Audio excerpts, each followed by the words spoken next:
Hermanos, vamos a iniciar entonces con una palabra de oración. Padre Dios, en esta noche venimos dándote gracias de nuevo por la oportunidad que hemos tenido de reunirnos como iglesia. Padre, con un deseo de tener comunión unos con otros. Padre, qué bueno es que podamos contemplar al Señor Jesucristo por medio de estos himnos y glorificarlo a Él, Padre, porque Él merece toda la honra y la gloria. Y Padre, queremos en esta noche pedir la dirección tuya para que podamos tener corazones y Padre, dispuestos a escuchar, a grabar tu palabra en nuestras mentes. Pero no solamente eso, Padre, no solo ser oidores de tu palabra, sino hacedores de ella también. Padre, queremos encomendarnos a ti, dándote gracia en el nombre precioso de nuestro Jesucristo. Amén. Bueno, hermanos, voy a subí esta página, estamos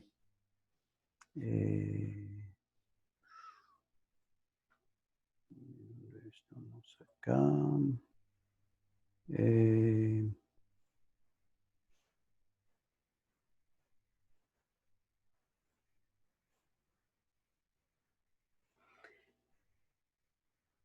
Bueno, hermanos, entonces vamos a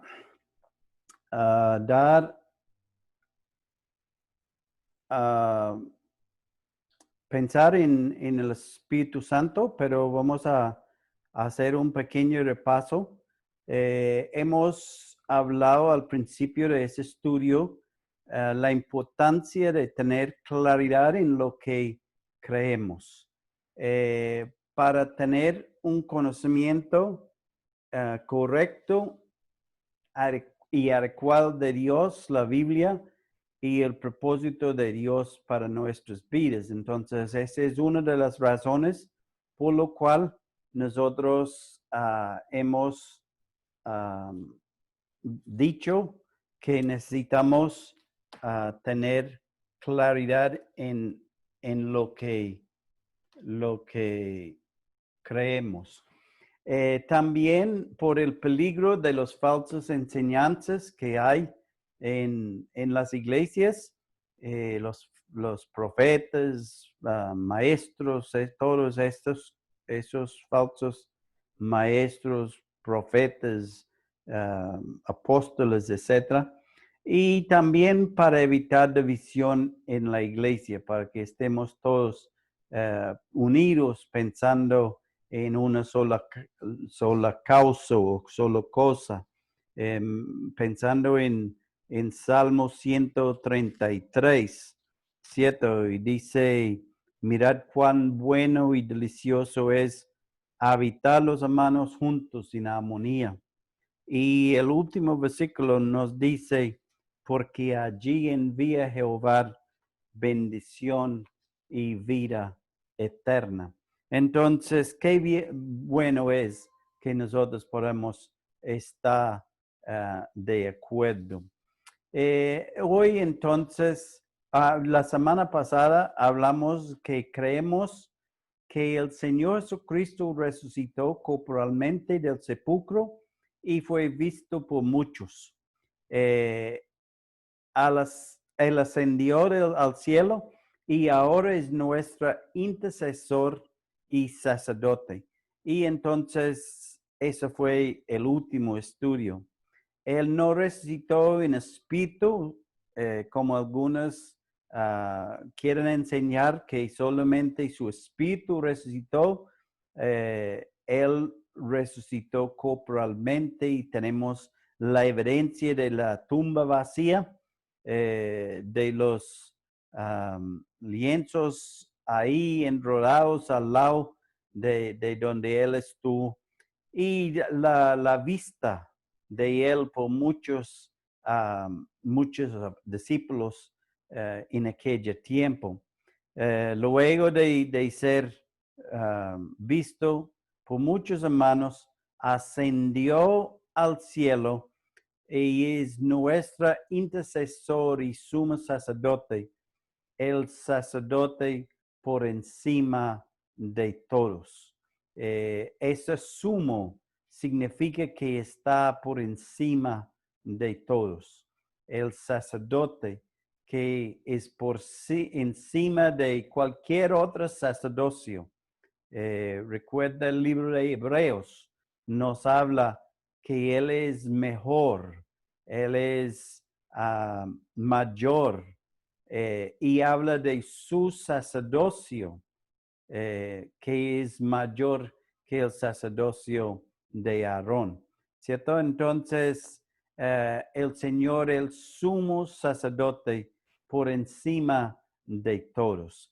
Y Él nos representa a nosotros y podamos, Él intercede por nosotros delante de su Padre.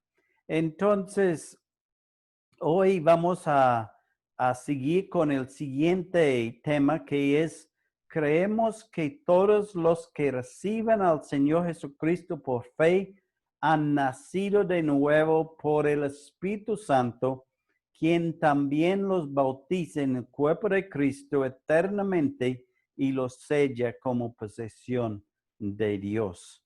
Ese es muy importante entender esa declaración, porque hay los que enseñan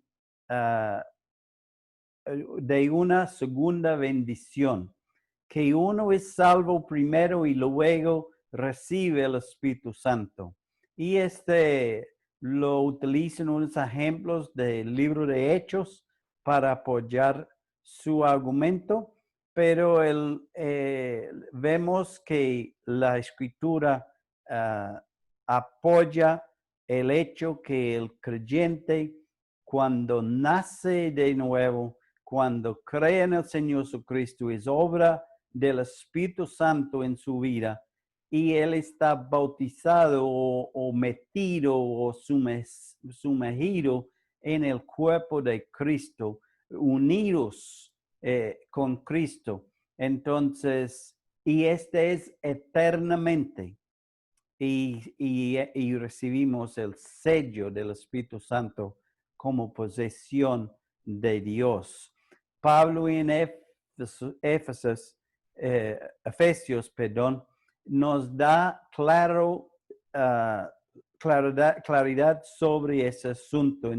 Y tenemos los dos versículos, Efesios capítulo 1, versículos 13 y 14, que dice: en él también vosotros, habiendo oído la palabra de verdad, el evangelio de vuestra salvación, y habiendo creído en él, fuisteis sellados con el Espíritu Santo de la promesa, que es las aras de nuestra herencia.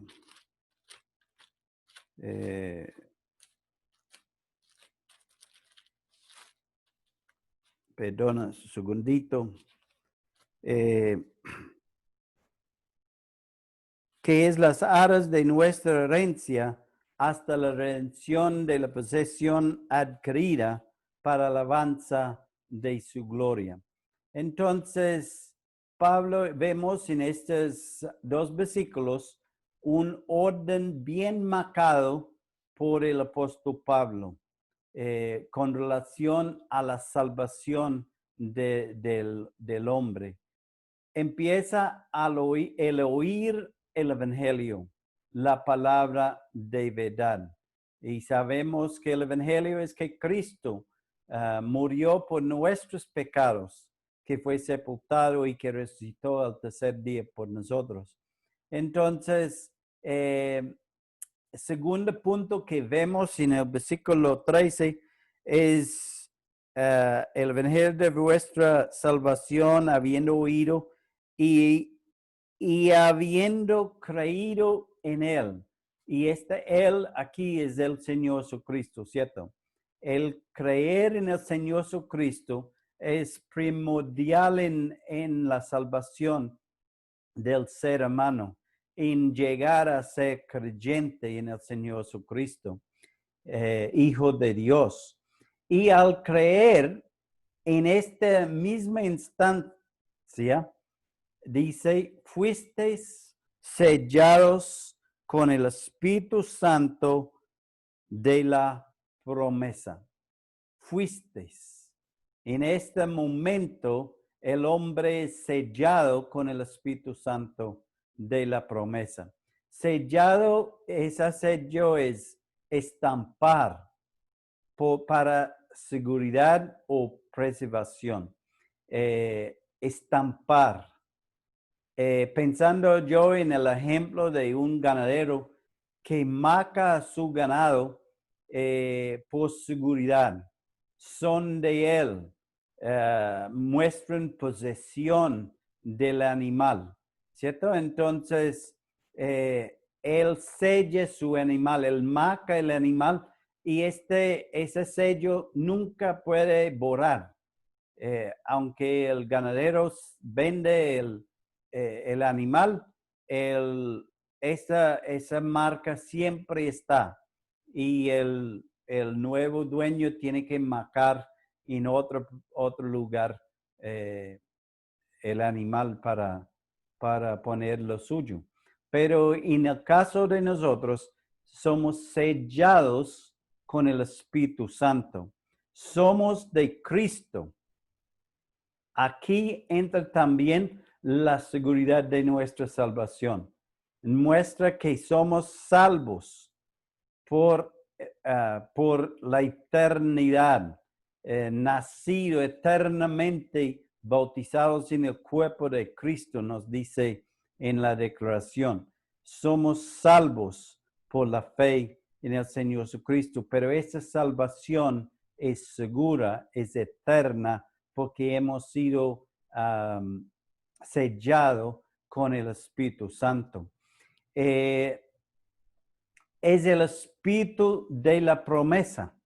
Dice el versículo, el Espíritu Santo de la promesa.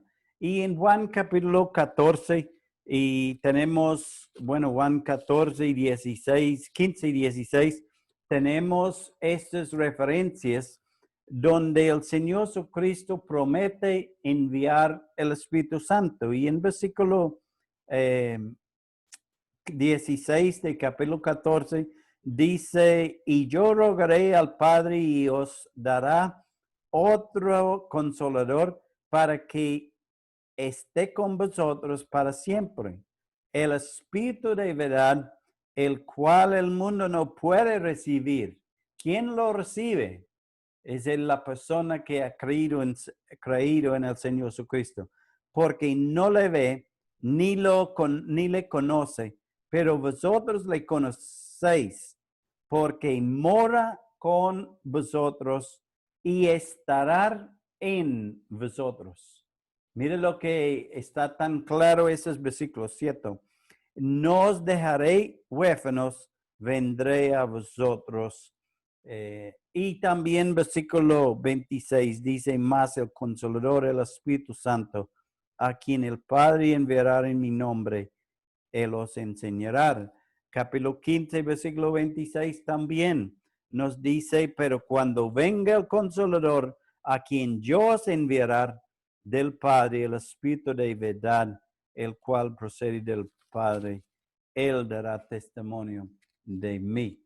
Capítulo 16, versículo 7 también tenemos otra mención, pero yo os digo la verdad, os conviene que yo me vaya, porque si no me fuese, el Consolador no vendría a vosotros, mas si me fuere, os lo enviará. Y también versículos 13 y 14, pero cuando venga el Espíritu de verdad, Él os guiará a toda la verdad, porque no hablará por su propia cuenta, sino que hablará todo lo que oyere. Y os hará saber las cosas que habrá de venir. Él me glorificará, porque tomará de lo mío y os lo hará saber. Y en versículo 8 de capítulo 1 de Hechos, tenemos el Señor Jesucristo diciendo a sus discípulos la necesidad de esperar en Jerusalén para recibir el Espíritu Santo. Y dice versículo 8, dice, pero recibiréis poder cuando haya venido sobre vosotros el Espíritu Santo y me seréis testigos en Jerusalén y en toda Judea, en Samaria y hasta el último de la tierra. Entonces vemos que el Señor Jesucristo prometió que el Espíritu Santo iba a venir y nos dice en Efesios, el Espíritu de la promesa, el Espíritu Santo de la promesa. Es una promesa del Señor para nosotros. El Señor prometió la llegada del Espíritu Santo. En el Antiguo Testamento, el Espíritu Santo llegaba y posaba sobre unas personas por un tiempo para cumplir un propósito. Pero aquí en el Nuevo Testamento, el Espíritu Santo no solo nos sella, sino también mora en la persona que ha creído. Y tenemos unos versículos en 1 Corintios capítulo 6 y versículo 19. Son versículos muy conocidos, pero vale la pena leerlo, ¿cierto? Y dice, versículo 19, ¿o ignoráis que vuestro cuerpo es templo del Espíritu Santo?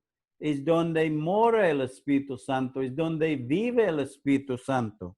Es un templo, no es cualquier lugar, es un templo. Y dice, el cual está en vosotros, el cual tenéis de Dios y que no sois vuestros. Entonces, el Espíritu Santo mora en nosotros porque somos propiedad de Dios. Hemos sido salvos. Capítulo 3, versículo 16 dice, ¿no sabéis que sois templo de Dios y el Espíritu de Dios mora en vosotros?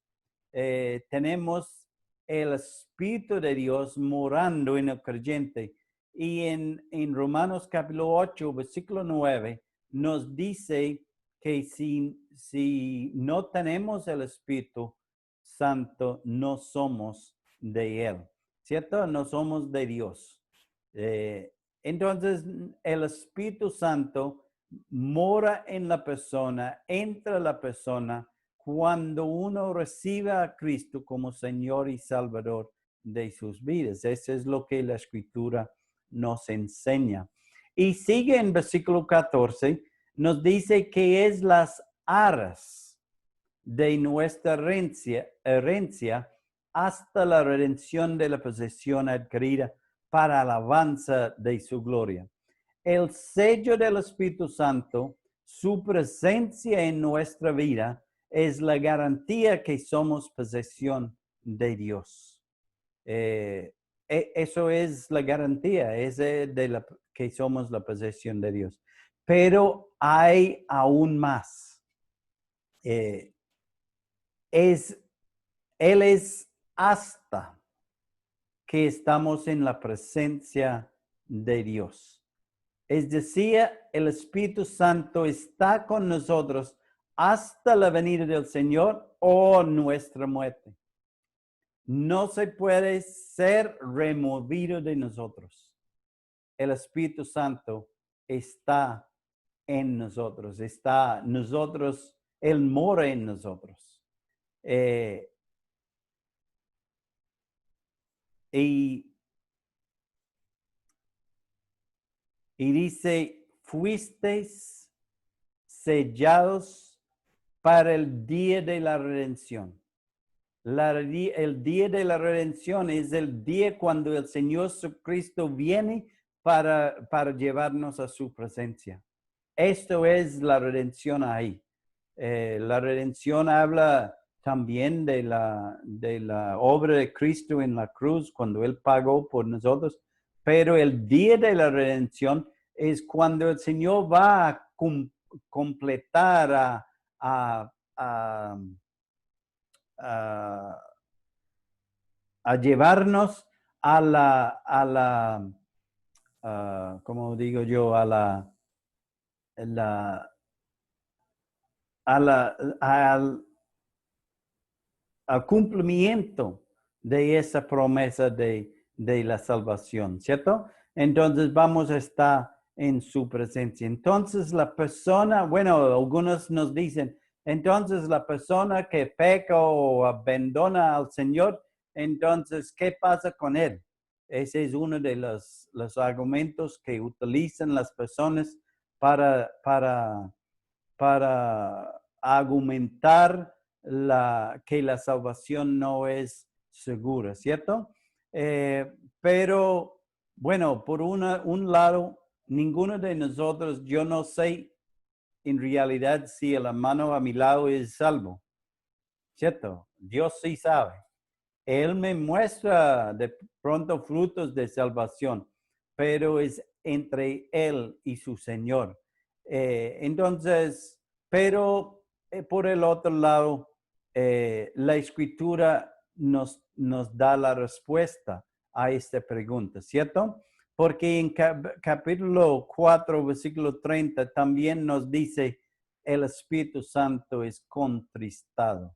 Entonces, es posible cuando nosotros pecamos, estamos contristando el Espíritu Santo.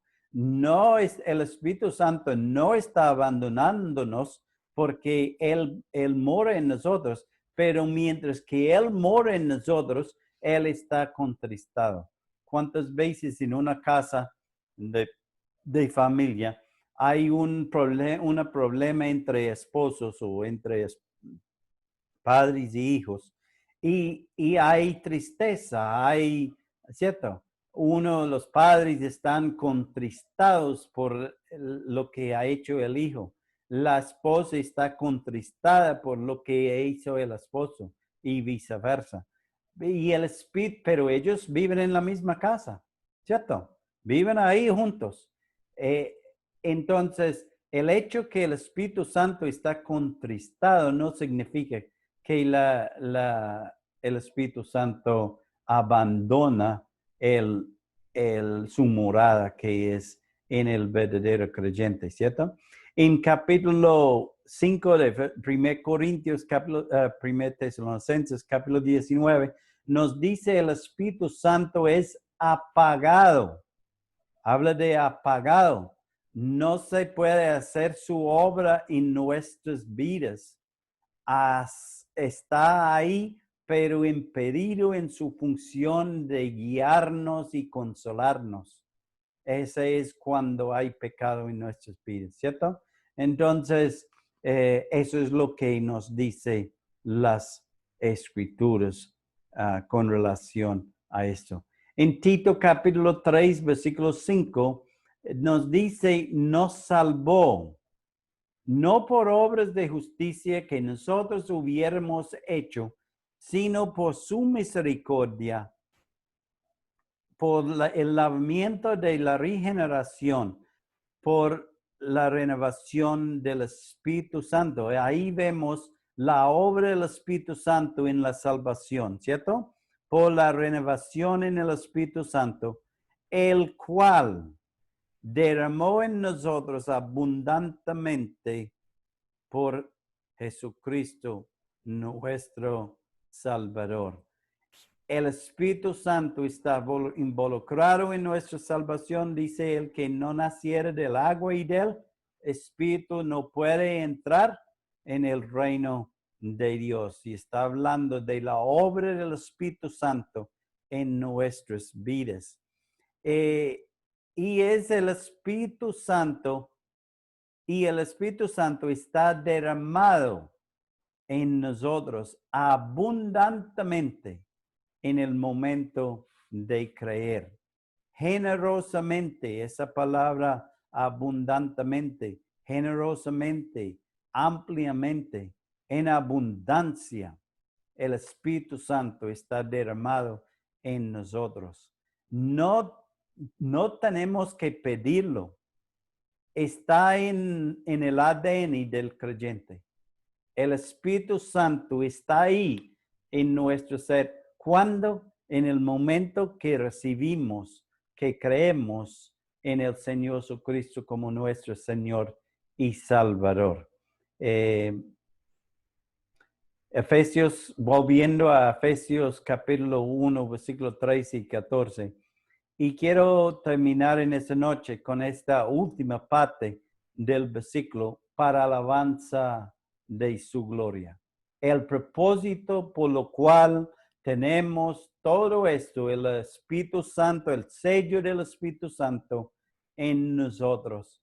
La razón es para alabanza de su gloria. Es para alabanza de la gloria de Jesucristo.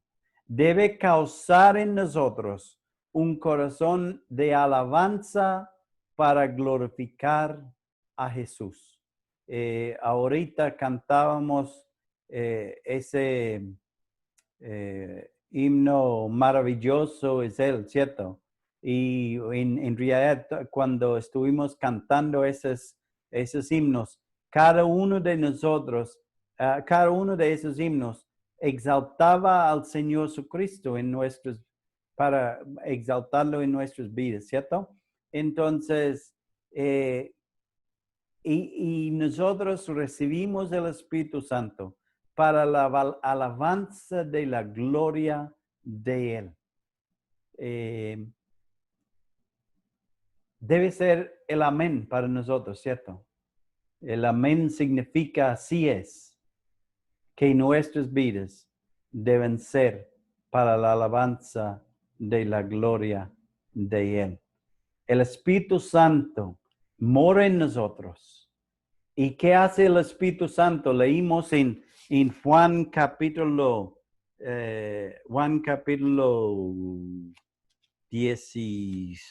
14, creo que fue. No, 16. Juan 16 nos decía, versículo 14. Juan 16, 14 dice, Él me glorificará porque tomará de lo mío y os lo hará saber. ¿Qué es la obra del Espíritu Santo? Es glorificar al Señor Jesucristo. Y si el Espíritu Santo mora en nosotros, ¿qué debe ser si el Espíritu Santo no está contristado? Si el Espíritu Santo puede hacer su obra, si el Espíritu Santo no está apagado en nuestras vidas, ¿qué debe hacer el Espíritu Santo? Él mora en nosotros. Él nos guía. Entonces, ¿qué nos va a guiar a qué? A glorificar a nuestro Dios, a nuestro Salvador, para alabanza de su gloria. Que sea un amén para nosotros, hermanos. Que sea así en nuestras vidas. Que el Señor les guarde y vamos a terminar ahora con una palabra de oración y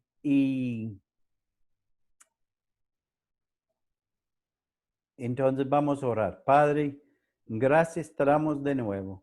Gracias por la persona del Señor Jesucristo. Gracias porque enviaste, Padre, el Espíritu Santo para morar en nosotros.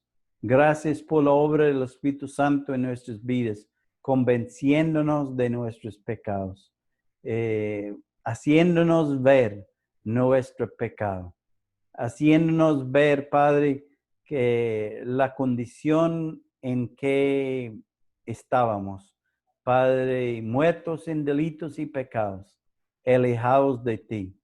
Y Padre, gracias en esta noche que tenemos esta garantía del Espíritu Santo en nuestras vidas hasta el día de la redención, hasta el día cuando vamos a estar en tu presencia, Padre.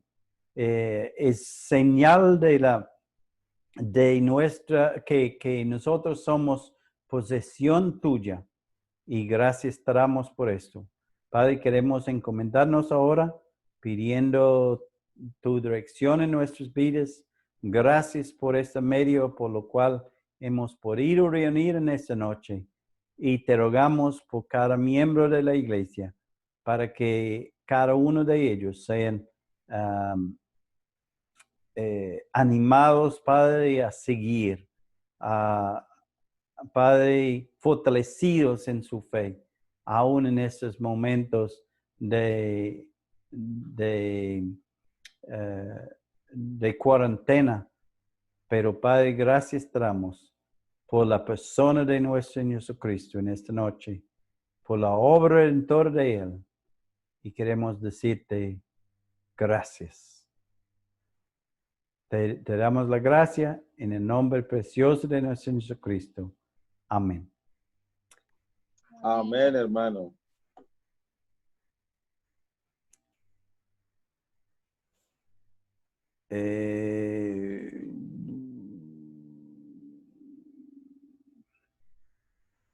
Tengo que encontrar el micrófono, pausa.